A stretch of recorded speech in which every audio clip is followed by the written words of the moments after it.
Hi, this is Jack Westman for ESEAnews.com here in Jönköping, Sweden for DreamHack Winter 2012. I'm joined this time by Sam "RattlesnK" Gorn from Mousesports UK lineup. First of all, Sam, congratulations. The group of death, as some call it, you've made it out. Describe how you feel right now. Is it relief, or was it all kind of as expected, really? I think there's a bit of relief because we never really knew what to expect from ESC and Fnatic. I've watched them in 1.6 for years, and obviously we know they're really good players, and in the future they'll probably come out of groups like this, but going into the games we knew we could beat them, and we sort of expected in a way to win, but we never really knew on the day whether or not, with that kind of players they could have just beaten us, but I think we played quite well today, so we managed to beat them. Was there maybe a little bit of intimidation factor because of the kind of names you're up against? Not that you guys aren't names, you guys are in the CGS yourselves, some of you, and things like that, so was there intimidation coming in, or just respect almost? I think it was more respect than intimidation, because we kind of knew that ESC hadn't had like the greatest run so far, and that it is CSGO, so it's not 1.6, and I think Neo and like just generally the team, they haven't been performing as well in CSGO as 1.6, so that was one game we sort of pinpointed, if we got the right maps against them, that we'd be able to beat them, and we knew that from the veto and stuff that they'd done at ESWC exactly what map we'd play, so we'd watched them before the game and knew exactly what they were going to do, so we were kind of prepared for them. And towards Fnatic it was just we didn't really have any idea what they were going to play like, and we actually knew that they practiced Dust 2, but we thought ours was better. But it ended up getting a bit closer than we thought it would be. So maybe next time if we played them, we wouldn't play Dust 2 again. Well, we probably wouldn't risk it. Yeah. Well, no, let's go into a little bit more detail. So ESC, you just kind of swept away 16-6. I don't like saying swept away because they're veterans, right? But yeah, it was pretty one-sided. You took Ninjas in Pajamas to 16-14, right? Which is, by NIP standards, that's pretty close, and it came down to the very final round. I don't know, can you kind of walk us through that game as a whole? Were there points where you thought you had it in the bag almost, or? I thought, like, starting off from the game, we executed the pistol absolutely perfectly, and then the guy basically managed to fuse the bomb with like 3 or 4 of us alive, and I think I had like 3 kills or something, and the guy underneath like the roof on that A site just didn't kill him, and I think afterwards I was screaming at him and just going mental and just like, what the fuck are you doing, and the usual rants. But that started off really, really bad, and then I think NIP managed to win like the next gun round, so they were like 5-0 up, and then we were starting to think like, we're playing NIP, and are we just going to get absolutely basically arse raped? And then we managed to start picking up a few rounds, and we changed our game plan from doing like fast strats to more sort of walking up places with an AWP, because we knew like Fifth Lauren and stuff, like everyone says he's not that great and stuff, but it's probably because he's not an AWPer. But the A site, we knew they wouldn't be playing with AWP, so I could walk up places and try and get a few kills. And that's how we sort of came back into the game, is just trying to pick them off really. And then we managed to just scrape a few rounds, and it didn't really go that well for us, I think, as T.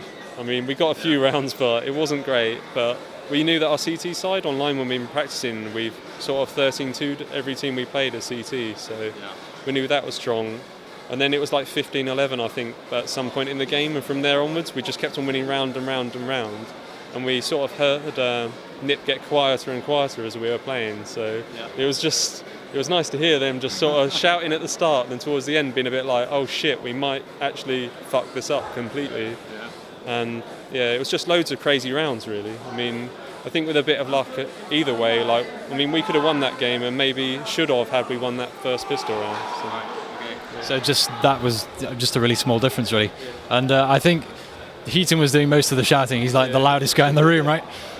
So moving on then, you had the deciding game, right, against Fnatic. Whoever won that game, between either you or Fnatic, was going to go through. You talk about a kind of like tense victory, 16-14, right? You didn't make it easy for yourselves.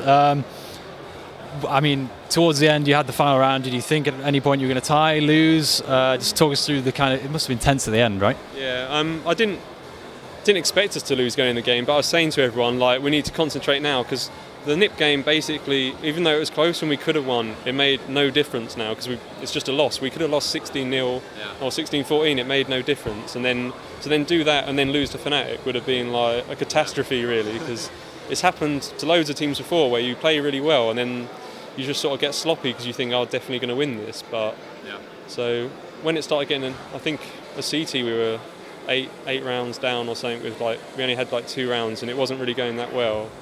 But then we sort of switched it up a bit and put, I think, an AWP at B and sort of changed it because Fnatic were just running these sort of, to me, weird strats, just going B every single round and faking us out. And I don't know if they normally do it, but it was kind of working because we play 2 M4s in B and stuff and we don't AWP it that often. So they were just getting picked off by about, I think, 30 seconds and stuff like that because they ran out of smokes and molotovs and just generally died. So we changed that up. And then as T, we tried to do our normal strats and then realised that they were playing really sort of passive and weird, playing in CT spawn defensive and then at window at B. So if we rushed a particular bomb site, they were so split up from side to side of the map that they wouldn't be able to hold either place because one side would get cut off completely. So we just started rushing B, doing B splits and doing fast long A takes along with going up short because they couldn't hold the bomb sites because they were so far apart from each other. Right. And that's when basically we just started winning loads of rounds because they didn't really know what to do, maybe because they hadn't practiced enough and they didn't have the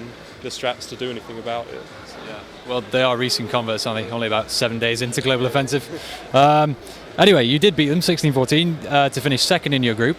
So that means you're going to go through to the elimination stage starting tomorrow evening, right? To play the top seed of another group, still to be determined. Are there any teams you're particularly wary of?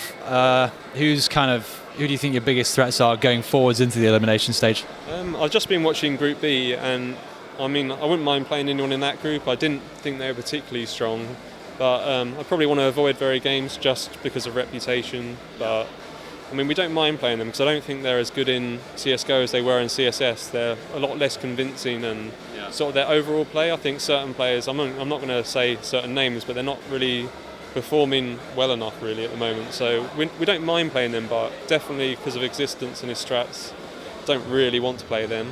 So I think Group B and D would be our favourite sort of first seed opponents. Okay. So some good teams potentially coming up. How did you prep for this tournament? What was your kind of preparation routine? Did you play against? You must have practiced scrimmed against these guys online, right? I know prepping online never really works because nobody shows each other what they're doing, but what was your routine coming in, and has that helped you to gauge how you're going to play against any of these teams? Basically online, we've only actually played against, I think it's Gosu and Pro Gaming. We haven't played NIP for a month and a half. Really? And just in general, we haven't really played any of these teams because I don't know whether they weren't practicing or they didn't want to play us because basically before the LAN people thought we weren't very good, so they might not have wanted to play us and stuff like that. But generally what we did as practice was 2-3 weeks we've been a team because we picked up Craven and Lassie and we just sort of sat down and mostly went over strats and sort of dry run them, if you know what I mean. We went on a server and just executed them with just us 5 on the server and we're just practicing them to make sure they're all right. And from CSS I've got basically a book full of strats just coming out of my head, so we were just trying to get as many down as possible. So certain maps, obviously not going to go into them, we've got a lot of shit on, and people don't sort of expect us to have loads of strats and loads of ideas of what to do, just because we haven't been playing. But it's more, if we could play a lot more, we'd be a lot more confident that we were going to beat a lot of teams, because we have the ideas, we just haven't had the time to sort of put them into place. Right. But so for 2 weeks before last weekend, we sort of played probably 3-4 days a week, probably about 5 hours, because Pete's got a job and so most of us work and stuff. So we're just playing from 7 to 11 o'clock at night, as many games as we can. Then on the weekend we try and do a big strat session for the week coming ahead. Okay. And then on the weekend beforehand we tried to do, I think it was about 24 hours of CS, actual game time PCWs. So we did, I think it was Friday night, 7 till 2 a.m, Saturday I think 9 till 2, then Sunday 5 till 2 a.m, then Monday same sort of stuff. Yeah. And then we basically come to the LAN, so we knew aim-wise no one else is going to be as prepared as us, and that was basically our plan all along, just get all the strats done 2 weeks before, then just smash out our aim 2 weeks before the LAN. So we lost some stupid games online, but we didn't really give a shit because just in general, like we hadn't even gone over nuke strats when we played the team we lost to, so it was just like people flaming us. It's just like, well, it doesn't matter, does it? Yeah. So Okay. generally, that's our prep. Yeah, No, quite detailed, but no, sounds pretty dedicated.